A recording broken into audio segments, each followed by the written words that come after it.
Hi friends, bashaskitchen இன்னைக்கு நம்ம பிடி கருணை கிழங்கு குழம்பு எப்படி செய்யுதுன்னு பார்க்க போகிறோம்.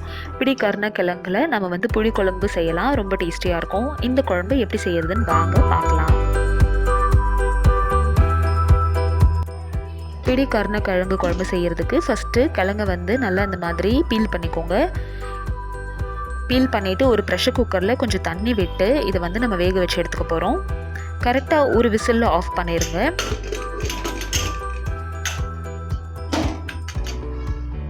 இப்போ ஒரு பேனில் 2 டேபிள் ஸ்பூன் அளவுக்கு நல்லெண்ணெய் சேர்த்துக்கோங்க. எண்ணெய் சூடானதும் கடுகு போட்டு தாளிச்சுக்கோங்க.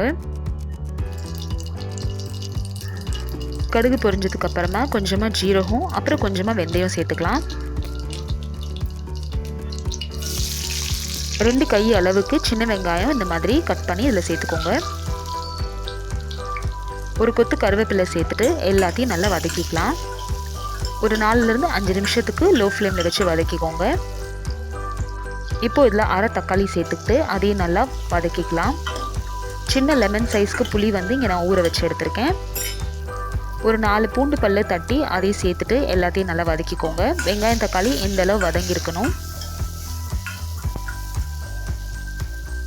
இந்த ஸ்டேஜில் நம்ம இப்போ புளி தண்ணி சேர்த்துடலாம்.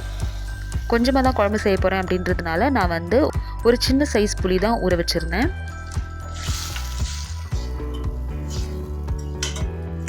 அடுத்ததாக இதில் மசாலா சேர்த்துக்கலாம். மசாலாவில் 1 டீஸ்பூன் அளவுக்கு கலந்து தூள், அப்புறம் மஞ்சத்தூள், உப்பு சேர்த்துக்கோங்க.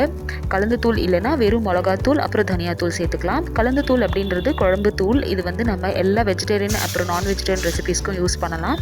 இந்த தூள் எப்படி செய்யணும் அப்படின்ற வீடியோ உங்களுக்கு வேணும்னா கீழே டிஸ்கிரிப்ஷன் பாக்ஸில் லிங்க் இருக்குது, அதில் பாருங்கள். இப்போ நம்மளோட பிடி குழம்பு இந்த ப்ரெஷர்லேயே நல்லா வெந்துருச்சு. எடுத்து இந்த மாதிரி தனியாக வச்சுட்டு இப்போ புளி வாசனை போகிற வரைக்கும் நல்லா கொதிக்க விடுங்க. ஒரு 10 நிமிஷம் கொதிச்சதுக்கப்புறமா நம்மளோட கிழங்கை இந்த மாதிரி உள்ளே சேர்த்துருங்க.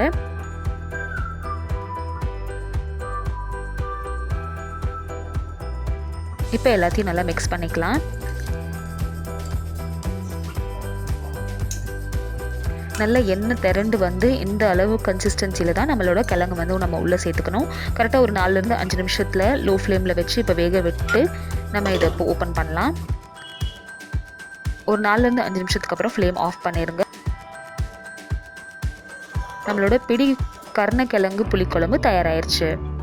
கொத்தமல்லி போட்டு இறக்குனீங்க அப்படின்னா இந்த குழம்பு ரெசிபி தயாராகிடுச்சு. இந்த ரெசிபி உங்களுக்கு பிடிச்சிருந்துச்சுன்னா இந்த வீடியோக்கு ஒரு லைக் கொடுங்க. என்னோட சேனல் ஃபர்ஸ்ட் டைம் பார்க்குறீங்கன்னா கண்டிப்பாக சப்ஸ்கிரைப் பண்ணுங்கள்.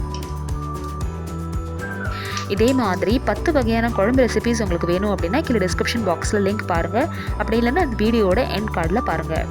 தேங்க்யூ ஸோ மச் ஃபார் வாட்சிங். பாய்.